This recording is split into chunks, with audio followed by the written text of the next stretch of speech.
ससुर जी तुमको 10 बार कह चुके हैं एक बाइक दे दो, तुम काहे नहीं दे रहे हो? वो क्या है ना दामाद जी, हमारे पास जो जादुई चिराग है उसके जिनको दस्त और पेचिश हो रहे हैं। अभी अस्पताल में एडमिट करवा के आए हैं, जब छुट्टी मिलेगी तो उससे मांग के बाइक तुमको दे देंगे। हाँ का तुमको जब शादी में बाइक दे ही रहे थे तब तुम बोल रहे थे कार दे दो, अब कार दे दिए तो बोल रहे बाइक दे दो। गजब आदमी हो यार। अरे हम अपने लिए नहीं मांग रहे, तुम्हारी बिटिया रोज खून पिए रहती कि हमको वो वाली बाइक पे बैठना है जिसकी पीछे वाली सीट उठी रहती है। अमा ऊंची सीट पे बैठ के एवरेस्ट की चोटी देखनी है का? अरे नहीं, वो बोल रही थी कि ऊंची सीट वाली बाइक पे जब हम ब्रेक लगाएंगे तो पीछे से हमसे आके चिपक जाएगी। देखो बेटा, उसका वजन 90 किलो का है, गाड़ी में ब्रेक लगते हुए तुम्हारे ऊपर चढ़ जाएगी, उसका वजन तुमसे संभाला नहीं जाएगा। दोनों लोग आगे की तरफ फेंका जाओगे, गाड़ी दोनों के ऊपर चढ़ जाएगी, बत्ती सी बाहर आ जाएगी, फिर बिना दांत के खींचे निपोड़ते रहना। मेरी मानो तो फ्लैट सीट वाली बाइक ले लो और जब कभी ऊंची सीट पे बैठने का मन करे तो पीछे गद्दा रख के उसके ऊपर बैठ जाना। अरे हमको थोड़े बैठना है, बैठना तो तुम्हारी बिटिया को है। अरे तो उसी को बैठा देना, कौन सा उसके वजन से गद्दा चिटका जा रहा है। तो ठीक है, वही दिला दो। का दिला दे? गद्दा? गद्दा नहीं, फ्लैट सीट वाली बाइक, उसी से काम चला लेंगे। देखो अभी हमने खैरात बांटनी बंद की हुई है, जब दोबारा बांटेंगे तो आके ले जाना। चलो अभी निकलो यहाँ से।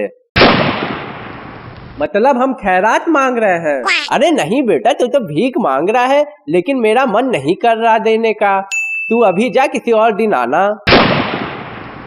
ऐसे कोई अपने दामाद की बेइज्जती करता है? अरे बेटा, तेरे जैसा लीचड़ दामाद हर किसी को मिलता भी तो नहीं है। मतलब तुम बाइक नहीं दिलाओगे? क्या बात कर रहे हो बेटा, तुम हमारे इकलौते दामाद हो, हम तुमको साइकिल ना दिलाएं, बाइक तो बहुत दूर की बात है। हम आखिरी बार पूछ रहे हैं कि बाइक दिलाओगे कि नहीं। अरे बेटा, तुम नाक भी रगड़ोगे तो भी हम नहीं दिलाएंगे। अरे कैसे कंजूस बाप हो तुम नहीं चाहते कि तुम्हारी बिटिया बाइक पे घूमे? अरे हम तो चाहते हैं हमारी बिटिया हवाई जहाज में घूमे, लेकिन ये बात हम तुमसे कहेंगे तो तुम हमसे हवाई जहाज के भी पैसे मांगने लगोगे। बाइक का पैसा तो निकल नहीं रहा तुम्हारी जेब से, हवाई जहाज का खाक दोगे? अरे तो अपने पैसे से खरीद लो ना बाइक। अरे हम काहे खरीद ले बाइक, बिटिया तुम्हारी और बाइक हम खरीदे? अब वो तुम्हारी बीबी भी है, उसके लिए तुम्हारा भी कुछ फर्ज बनता है। फर्ज बनता है, इसीलिए तो आए हैं इतनी दूर तुमसे बाइक मांगने, नहीं तो जैसा उसका कटहल जैसा मुंह है ना, उसको तो ठेले पे बैठा के घुमाना बनता है। तो एक काम करो दामाद जी, दहेज वाली कार वापस कर दो, हम तुमको बाइक दे देंगे। पागलाए हो का ससुर जी? कार ही वापस करनी होती तुम तुम्हारे पास क्यों आते, खुद ही कार बेच के बाइक नहीं ले लेते? देखो दामाद जी, हम क्लियर बोल रहे हैं, हमको अभी छोटी बेटी की शादी करनी, हम बाइक नहीं दे पाएंगे। अरे तो हम कौन सा मंडप में पानी की तराई करवा दे रहे हैं जो तुम्हारी बिटिया की शादी रुकी जा रही है? करवाओ ना शादी, हम तो केवल बाइक मांग रहे हैं। दामाद जी, जितने पैसे हमारे पास थे तुमको दहेज में दे दिए, अब हमारे पास और पैसे नहीं है। अरे पैसा नहीं है तो क्या हुआ, इतना बड़ा घर बनवाए हो ससुर जी, बेच क्यों नहीं देते? अरे घर बेच देंगे तो रहेंगे कहाँ? अरे फुटपाथ नाम की भी चीज होती है ससुर जी। ये तो एकदम चप्पल खाने वाली बात कर दी है दामाद जी, अब खुद से डिसाइड कर लो कि सिर पे खाओगे कि पीठ पे। जितना मन हो चप्पल मार लो ससुर जी, लेकिन एक बाइक दे दो। तुम्हारी नक चढ़ी बिटिया रात दिन नरक मचाई रहती है कि बाइक चाहिए बाइक चाहिए। एक दिन तो हम गुस्से में बोल दिए कि हम ही बाइक बन जाते, तुम हमारे ऊपर बैठ जाओ, तो कहने लगी बाइक पे बैठना है, गधे पे नहीं। अरे बेटा, अभी तो शादी का 1 महीना हुआ है, अभी से हार मान लिए? अभी तो पूरी जिंदगी बची है गालियां और लात खाने के लिए। अरे तुम साहस दे रहे हो, डरा रहे हो? बेटा डरा ही रहे हैं, बीबी के खिलाफ साहस देने का साहस तो हम में भी नहीं है। तो तुम ही अपनी नकचढ़ी बिटिया को काहे नहीं समझाते? अच्छा समझा देंगे। नहीं तुम अभी समझाओ, तुम्हारी बिटिया हमको धमकी दी है कि हम बिना बाइक के घर आए तो हमारी गर्दन लंबा कर देगी। पूरी अपनी माँ पे गई है। माँ पे गई है क्या मतलब? अरे कुछ नहीं, अभी फोन करके समझा देते हैं। हेलो बिटिया। हेलो पापा। पापा मैं आपको फोन करने वाली थी। अरे बिटिया काहे रो रही हो? इन्होंने नदी में कूद के सुसाइड कर लिया। मतलब मेरे सामने दामाद जी का भूत खड़ा है? अच्छा, वो आपके पास है? हाँ हाँ, वो हमारे पास ही। अरे दामाद जी पहले ही बता देते कि तुम भूत हो, हम अपनी बाइक दे देते।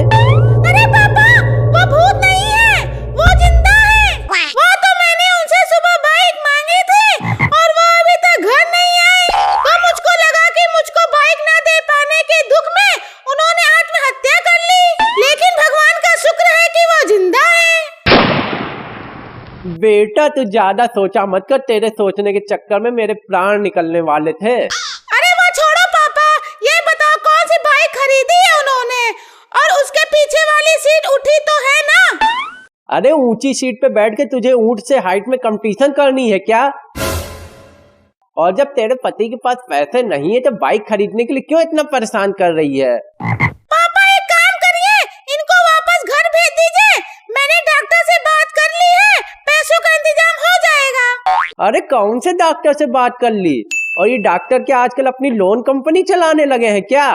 नहीं पापा, उनकी दाहिने किडनी बेचने की बात कर ली है, पूरे 8 लाख रुपए मिलेंगे। अरे बिटिया पैदा किए हो या डायन? अरे दामाद जी क्या हो गया, कहाँ है डायन? बड़ी चंट हो सासू माँ, इतनी देर से हम यहाँ आए हैं, एक गिलास पानी भी नहीं पूछी, और जैसे ही तुम्हारी बिटिया का नाम आया दौड़ी चली आई। अरे नहीं दामाद जी, ऐसी बात नहीं है, वो तुमने डायन का नाम लिया ना, कहाँ है डायन? अभी फूंक मारकर उसको भस्म कर देती हूँ। अभी भस्म कर दो सासू माँ, थोड़ा हमें भी शांति मिले। पर कहाँ है डायन? ये क्या है फोन पे? आए, आजकल की डायन ही बहुत एडवांस हो गई है। आए मत करो, तुम्हारी बिटिया हमारी दाई किडनी बेचने की बात कर रही है। कमबख्त की मारी का दिमाग खराब है, लाओ हमसे बात कराओ। शुक्र है घर में कोई तो समझदार निकला। हेलो बिटिया, तुम्हारा दिमाग खराब है जो दामाद जी की दाहिने किडनी बेच रही हो? ठीक है मम्मी, आप कहती हैं तो नहीं बेचती। अरे मंदबुद्धि, बेचने को मना नहीं कर रही, ये बोल रही हूँ कि बेचना है तो बाईं तरफ किडनी बेचो, दाहिनी क्यों बेच रही हो? दाहिनी किडनी थोड़ी मजबूत होती है तो दामाद जी थोड़ा ज्यादा जिंदा रह लेंगे। ठीक है मम्मी, बाईं तरफ की किडनी बेचूंगी। लो दामाद जी, मैंने समझा दिया। इसमें कोई दिक्कत की बात भी नहीं है दामाद जी, वैसे भी एक किडनी से आदमी 30-40 साल तो आराम से जी ही लेता है। अरे तुमसे अपना घर बेचा नहीं जा रहा और हमारी किडनी बिकवाने पे लगे हो? तुम अपनी किडनी काहे नहीं बेच देते? इनकी तो 40 साल पहले ही बिक गई। क्या? हाँ, हम शादी करके आए थे तो हमने भी एक बाइक मांगी थी, इन्होंने कहा पैसे नहीं है। फिर क्या, मेरे सिर पे एक जोर का बेलन लगा और मैं बेहोश हो गया, और जब आंख खुली तो मेरी कमर पे भी कौवा बिरयानी के विजय राज की तरह टाके लगे हुए थे। अरे सासू माँ कुछ तो खौफ खाओ ऊपर वाले का, कहीं ससुर जी मर जाते तो क्या होता? अरे हमने इनका बीमा करवा के रखा था ना, मतलब मर जाते तो किडनी का भी पैसा मिलता और बीमा का भी।